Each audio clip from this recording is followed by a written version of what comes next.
শীতকালে অ্যাজমা বা হাঁপানির সমস্যা বাড়তে দেখা যায়। অনেক রোগী, বিশেষত শিশুদের ইনহেলারের প্রয়োজন হয়। কিন্তু অনেকের মনে প্রশ্ন জাগে, ইনহেলার কি পুরোপুরি নিরাপদ, কিংবা ইনহেলার একবার শুরু করলে কি তা বন্ধ করা যাবে না?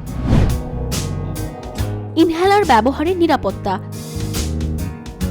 ইনহেলার ব্যবহারে কোনো ক্ষতি নেই, এটি একটি নিরাপদ পদ্ধতি। ইনহেলারের ওষুধ সরাসরি ফুসফুসে প্রভাব ফেলে, তাই পার্শ্ব প্রতিক্রিয়া কম হয়। তবে চিকিৎসকের পরামর্শ অনুযায়ী ইনহেলার ব্যবহার করাই সঠিক।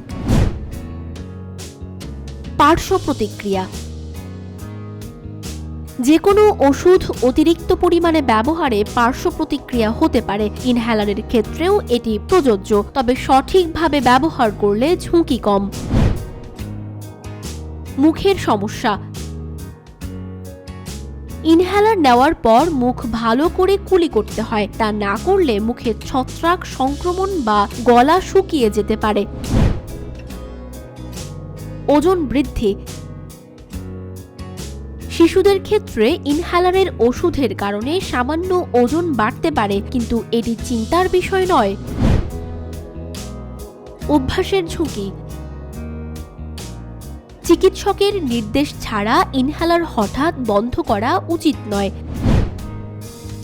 হাঁপানির কারণ ও ইনহেলারের ভূমিকা। জেনেটিক হাঁপানি। পারিবারিক ইতিহাস থাকলে এটি সম্পূর্ণ সারানো সম্ভব নয়, তবে ইনহেলারের মাধ্যমে নিয়ন্ত্রণে রাখা যায়। অ্যালার্জিক হাঁপানি। আবহাওয়া পরিবর্তন, ফুলের রেণু, কুয়াশা ইত্যাদি হাঁপানির কারণ হতে পারে। ইনহেলার ব্যবহার করে তা সাময়িকভাবে নিয়ন্ত্রণ করা সম্ভব। শিশুদের হাঁপানি।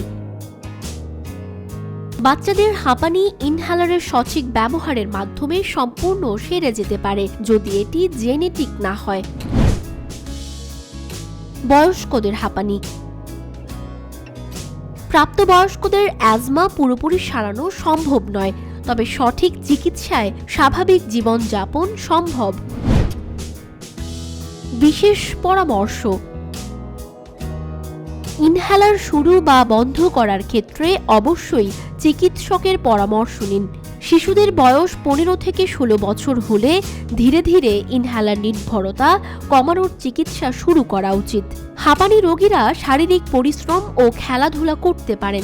সঠিক চিকিৎসা থাকলে জীবনের অনেক ক্ষেত্রে সফল হওয়া সম্ভব।